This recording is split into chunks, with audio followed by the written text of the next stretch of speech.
Okay? The causes of potential growth. When we talk about potential growth, we're talking about increasing the GDP of an economy, the economic growth. That is what potential growth is here. So, firstly, fluctuations of the level of the level of real GDP around trend rate of growth are caused by demand side and supply side shock. We talked about that yesterday. We have fluctuation, actual positive or negative, mostly because there are demand side shock and supply side shock within the economy. So, however, the explanation on increase in the productive potential of an economy is a long run aggregate supply curve. So, if the productive potential if there's going to be potential growth within an economy, it simply means that the long run aggregate supply of that economy would increase. Without the long run aggregate supply of an economy increasing, there won't be potential growth. I think the point is clear. So, an increase in the long run aggregate supply will increase the potential level of output of a given economy. So, if the potential level of output of a given economy has to increase, the long run aggregate supply curve has to shift rightward. That is the point there. So, what are the reasons why the long run aggregate supply? Reasons why the long run aggregate supply can increase? What are the factors that make the long run aggregate supply to increase? So I wrote, increase in the quantity and the quality of inputs in the production process. So one of the reasons why we could have an increase in the long run aggregate supply is an increase in the quality and the quantity of our production process in terms of the inputs. And when we talk about inputs, we're talking about land, we're talking about labor, capital. 2, efficiency in the use of existing inputs, as this will increase productivity. So an increase in the quantity and the quality of inputs during production process will bring about potential growth. Another one is efficiency, which is how we use our resources. If we are able to use our resources well, that means we are able to use our land, the labor, or the capital well, efficiently. That would increase productivity. And if productivity increases, potential growth will also increase. I think the point is clear. Yes. So that takes us to what we call the production function. So when we talk about production function, we're talking about productivity. We wouldn't talk about production without the factor inputs. So yeah, I would. Okay.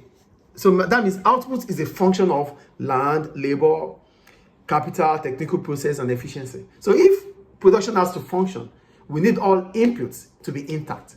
That is what production function is here. Do you get it, please? Mm-hmm. So we're going to start with those factors that bring about increasing productivity. Number 1 is land. We're talking about land. Land is defined as all natural resources. Therefore, potential growth can be attributed to the level of natural resources a country has. So, one of the reasons why we could have potential growth is the availability of raw materials or natural resources, discovery of new resources.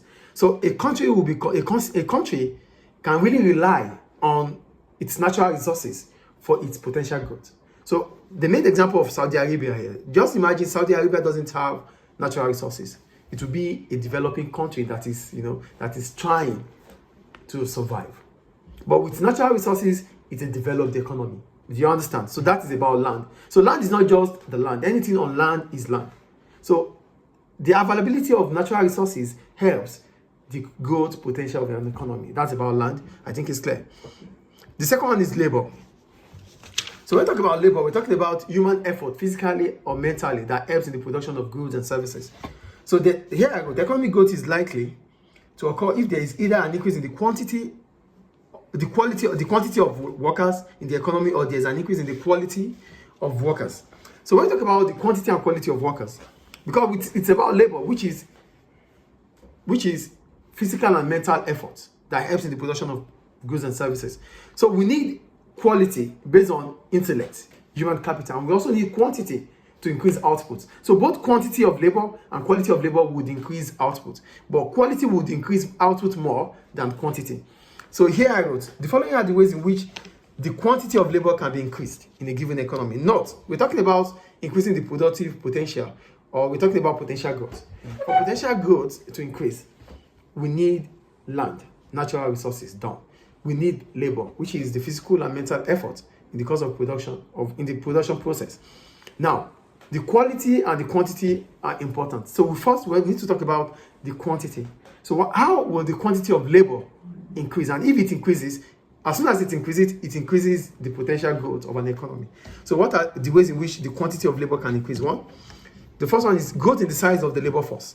When we talk about growth in the size of the labor force, this may result from changes in birth rate the birth rate. Birth rate, you know what birth rate is, right? Increase in participation rate. And when we talk about participation rate, we're talking about more people working. Involvement. People involvement in economically active people. And the last one is increase in immigration, the movement of people into a country. So these are growth in the size of the labor force. The second one is changes in demography. And when we talk about changes in demography, we're talking about increase in population. So changes in the population in terms of birth rate. So low birth rate may reduce the quantity of labor force, which reduces potential growth. And high birth rate is expected to increase the quantity of labor, which would also increase output and and potential growth. The third one is changes in participation rate. This is the proportion of the population of a certain age who are either in work or seeking for work. So the participation of people might also determine the potential growth of the economy in terms of the quantity of labor. So if people are working, if people are actively engaged or are economically active, it means the economy is expected to rise in terms of its growth. But if people are they are voluntary unemployment, they don't want to work, it means there is unemployed resources. This will also affect the potential growth of an economy. So that's about participation rate. Also about participation rate, we need to talk about how long people stay in education.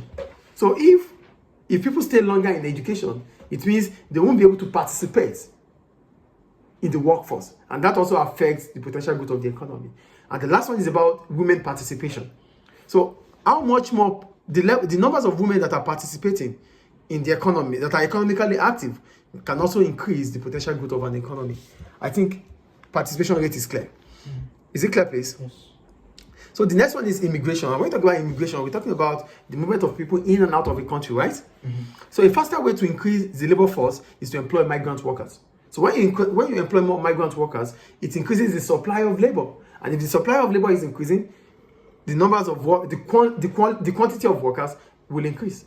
That is the point there. So, but note, increasing the size of labor force may increase output, but will not necessarily increase economic welfare. When we increase the size of workers, the labor force, it increases output. Literally, it increases output. But it does not necessarily mean that income will increase or the welfare of an economy will increase. Why? Because we might increase the numbers of workers based on the fact that workers are cheap. So if they are cheap, it means they get less. Or probably income might increase, but the income that has increased has to be shared among large numbers of workers. Do you get the point here? Mm-hmm. So welfare will not be taken care of, because the income that has increased is not enough or sufficient for the numbers of workers available. So that is why the welfare of an economy might not change. So that means income per person will not increase, despite the fact that each person has a job. Is it clear? So that's about immigration. Any question about immigration? No. Now that takes us to